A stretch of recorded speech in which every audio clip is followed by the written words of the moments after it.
नमस्कार। मैंने जैसा कि आपको कहा था कि इस श्लोक के ऊपर आपको एक बहुत ही प्यारी सी कहानी सुनाऊंगी। तो कहानी इस प्रकार है कि एक बार श्री कृष्ण अर्जुन के घर जाते हैं। तो शाम के समय दोनों टहलने रोज नगर भ्रमण पर निकला करते हैं। एक दिन जब वो नगर भ्रमण पर निकलते हैं तो संध्या के समय पे मतलब सूर्यास्त से थोड़ा सा पहले एक निर्धन, एक दयनीय अवस्था में आदमी आता है उनके पास में, जिसका नाम गोविंदम होता है। और वो कहता है कि मैं बड़ा ही निर्धन हूँ और मुझे धन की सख्त आवश्यकता है। तो अर्जुन का दिल पसीज जाता है और एक सोने की अशर्फियों से भरी हुई थैली अर्जुन उसको दे देते हैं, जिसका नाम गोविंदम होता है।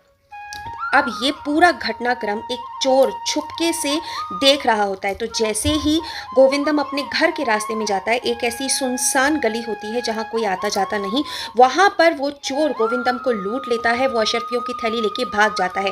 गोविंदम उसके पीछे भागता है, लेकिन चोर इतनी तेजी से दौड़ता है कि गोविंदम उसे पकड़ नहीं पाता। अब अगले दिन फिर से जब श्री कृष्ण और अर्जुन नगर भ्रमण पे निकलते हैं तो फिर से उस गोविंदम को भीख मांगते हुए देखते हैं और उसी हालत में देखते हैं। जाके पूरा घटनाक्रम पूछते हैं, गोविंदम पूरा घटनाक्रम सुनाता है और उसके बाद में अर्जुन का फिर से दिल पसीज जाता है और वो अपने हाथ में से निकालकर एक बहुत ही बहुमूल्य हीरे की अंगूठी गोविंदम को दे देते हैं। अब गोविंदम कल के इस घटना से बहुत ही सतर्क हो गया था। तो उसने सोचा मैं ये बात किसी को भी नहीं बताऊंगा, बहुत ही आराम से घर पे जाऊंगा। तो पहले तो कुछ देर वो वहीं घूमता रहता है, जिससे जैसे उसके जीवन में कुछ हुआ ही नहीं है, कोई परिवर्तन आया ही नहीं है। फिर जैसे ही संध्या का समय निकल जाता है, उसके बाद अंधेरे में वो धीरे धीरे धीरे धीरे करके अपने घर पहुंचता है। अपनी पत्नी को भी ये बात वो नहीं बताता है और चुपचाप से उस हीरे की अंगूठी को एक घड़े में रख देता है। वो घड़ा ऐसा होता है जिसे वो रेगुलर यूज नहीं करते, एक्स्ट्रा घड़ा पड़ा होता है। खाना खा के सो जाता है। जब सवेरे उसकी आंख खुलती है तो पहली नजर में ही उसे वो दिखता है कि अरे ये घड़ा तो यहाँ पर है ही नहीं, कहाँ गया। अब वो दौड़ा दौड़ा अपनी बीवी के पास में जाता है। उसकी पत्नी उसे बताती है कि जिस घड़े में वो रोज पानी भरती है, आज वो उससे टूट गया। अब पानी तो चाहिए था, हाथों हाथ नया घड़ा कहाँ से लाती। तो इसलिए उसने उस पुराने वाले घड़े को इस्तेमाल कर लिया पानी भरने के लिए। लेकिन जब वो पानी भर रही थी तो उसे ऐसा लगा उस घड़े में कुछ था जो निकलकर तालाब में गिर गया। अब जो गोविंदम होता है वो अपना मत्था पीट लेता है, हाय रे मेरी किस्मत, मैं क्या करूं। वापस बहुत ही बुरे मन से अपने भाग्य को कोसते हुए वो नगर पहुंचता है और फिर से भीख मांगने लगता है।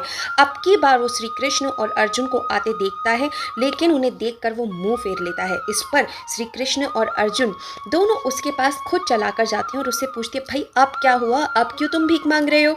फिर गोविंदम अपनी आप बीती सुना देता है। अब इस पर अर्जुन भी अपना मत्था पीट लेता है कि हे कृष्ण, इसके तो भाग्य में ही भीख मांगना लिखा है, दयनीय अवस्था में रहना लिखा है। अब मैं इसे कोई मदद नहीं करना चाहता, क्योंकि इसे मदद करके अगर मैं अपना पूरा संपूर्ण धन भी इस पे निछावर कर दूं तो भी शायद ये भीख ही मांगेगा। तो ऐसे इंसान को देने से क्या फायदा। अब इस पर श्री कृष्ण उसके पास जाते हैं और उसको 2 पैसे देते हैं। अब इस पर गोविंदम मन ही मन बहुत दुखी होता है कि 2 पैसे, पहले मुझे एक सोने से भरी हुई अशर्फी का बैग मिला, अब उसके बाद में हीरे की अंगूठी मिली और अब सिर्फ 2 पैसे।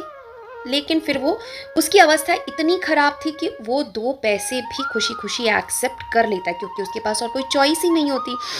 2 पैसे लेकर अपने घर के रास्ते में चल रहा होता है, तभी उसकी जो नज़र है वो एक मछुआरे पे पड़ती है और मछुआरे के जो नेट होता है उस पे पड़ती है। उसमें एक मछली होती है जो बहुत ही तड़प रही होती है। तो अब गोविंदम ये सोचता है इस 2 पैसे से मेरा जीवन तो कुछ परिवर्तित होने वाला है नहीं, क्यों ना मैं इस मछली की ही जान बचा लूँ।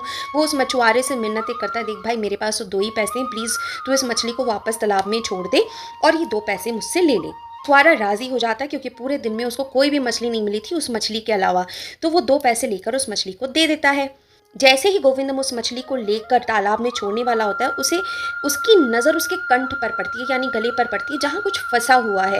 वो कोशिश करके उसको निकालता है और वो क्या होता है, वो ही कीमती हीरे की अंगूठी जो उसकी बीवी ने सुबह उस मटके में पानी भरते समय खो दी थी एक्सीडेंटली। ये चीज़ उसे दिखती है तो वो पगला जाता है खुशी के मारे और जोर जोर से चिल्लाने लगता है, मिल गया मिल गया मिल गया। अब इसी पे वो चोर वहाँ से निकल रहा होता है जिसने उसकी सोने से भरी अशर्फियों का पैकेट उससे लूटा था। अब उस चोर को ये लगता है कि भाई ये आदमी तो श्री कृष्ण और अर्जुन का पहचान वाला है, बार बार वो आके इसकी मदद करते हैं और इसने मुझे पहचान लिया है और शोर मचा रहा है। इस डर के कारण वो चोर चुपचाप उसके सामने सोने की अशर्फियों से भरा हुआ पैकेट रखता है और भाग जाता है। अब गोविंदम को हीरे की अंगूठी भी मिल गई और सोने से अशर्फियों से भरा हुआ पैकेट भी मिल गया, लेकिन उसकी खुशी का तो ठिकाना ही नहीं है। अगले दिन वो श्री कृष्ण और अर्जुन को ढूंढते हुए उनके दरबार में स्वयं जाता है और पूरा वृत्तांत सुनाता है। अब अर्जुन भी बहुत खुश होता है और अब पलट कर वो श्री कृष्ण की तरफ देखता है कि हे कृष्ण, आप इसका रीज़न बताइए कि मैंने इसकी 2 बार मदद करने की कोशिश की तो कुछ भी इसकी ज़िंदगी में नहीं बदला, वहीं आपने 2 पैसे दिया और इसका भाग्य चमक गया, क्यों, कैसे?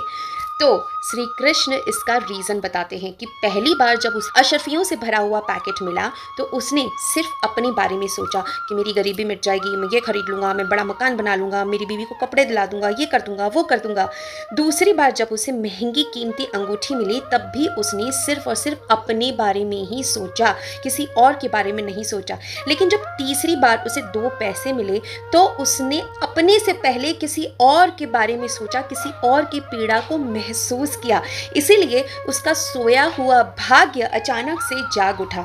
इस छोटी सी कहानी से हमें ये प्रेरणा मिलती है कि हम जीवन में चाहे जो भी काम कर रहे हैं, लेकिन यदि उससे हमारे साथ साथ किसी और का भी हम भला कर सकते हैं, अपने काम से किसी और के जीवन में बदलाव ला सकते हैं, कंट्रीब्यूट कर सकते हैं, तो वो काम मिराकुलस काम है, बहुत ही अमेजिंग काम है। और हर किसी को अपने जीवन में यदि अपनी सोई किस्मत को जगाना है तो अपने से पहले किसी और का दर्द समझने का भी मन आपको बनाना पड़ेगा।